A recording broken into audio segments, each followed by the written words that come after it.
आज मी बनवत आहे पना। आता उन्हाळ्याचे दिवस आहे तर भाजीपाला मंडळीमध्ये आंबा तर सहज भेटून जातो।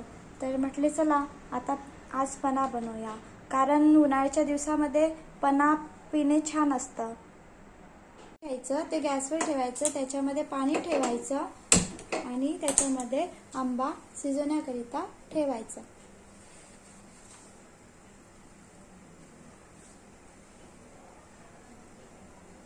असा आंब्याला कलर आला आहे तर समजायचं आंबा शिजला। आता आपण गॅस बंद करायचा। आंब्याचा गर निघाला आहे। आता त्याच्यामध्ये थंड पाणी टाकायचं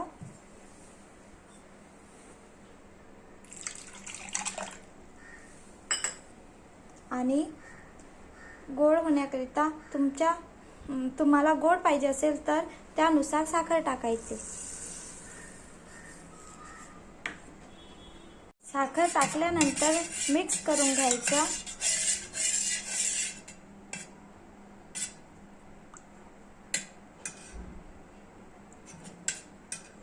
पन्याला चव येण्यासाठी थोडं मीठ टाकायचं, त्याच्यामुळे पन्याला छान चव येतं। छान पना बनवून रेडी आहे। याच्यामध्ये आता आपण टाकत आहे ड्रायफ्रुट्स।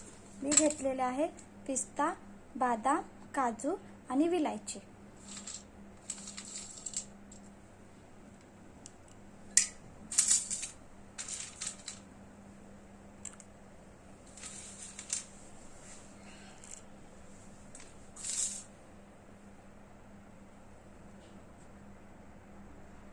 पना पिणं उन्हाळ्याच्या दिवसमध्ये छान असतं। तुम्ही पना बनवून फ्रीजमध्ये ठेवू शकता। आपल्याकडे कोणी पाहुणे आले तर त्यांना पना पिण्याकरिता देऊ शकता। तुम्हाला व्हिडिओ आवडला असेल तर लाईक करा, सबस्क्राईब करा, शेअर करा। Bye bye. आज मी बनवत आहे पना। आता उन्हाळ्याचे दिवस आहे तर भाजीपाला मंडळीमध्ये आंबा तर सहज भेटून जातो। तर म्हटले चला आता आज पना बनवूया, कारण उन्हाळ्याच्या दिवसामध्ये पना पिणे छान असतं। घ्यायचं ते गॅसवर ठेवायचं, त्याच्यामध्ये पाणी ठेवायचं आणि त्याच्यामध्ये आंबा शिजवण्याकरिता ठेवायचं।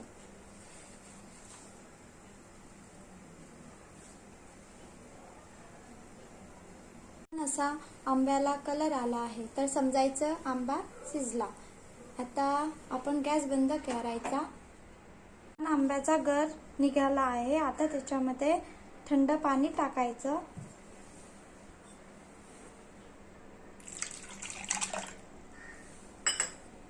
आणि गोड होण्याकरिता तुम्हाला गोड पाहिजे असेल तर त्यानुसार साखर टाकायची। साखर टाकल्यानंतर मिक्स करून घ्यायचं।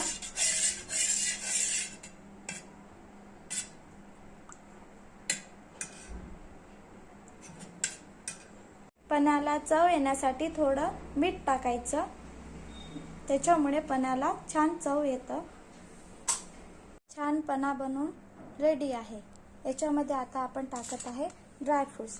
मी घेतलेले आहे पिस्ता, बदाम, काजू आणि विलायची।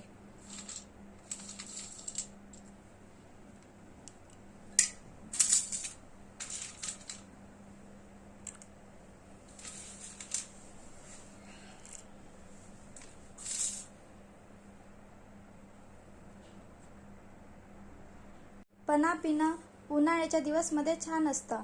तुम्ही पना बनवून फ्रीजमध्ये ठेवू शकता। आपल्याकडे कोणी पाहुणे आले तर त्यांना पना पिण्याकरिता देऊ शकता। तुम्हाला व्हिडिओ आवडला असेल तर लाईक करा, सबस्क्राईब करा, शेअर करा। Bye bye.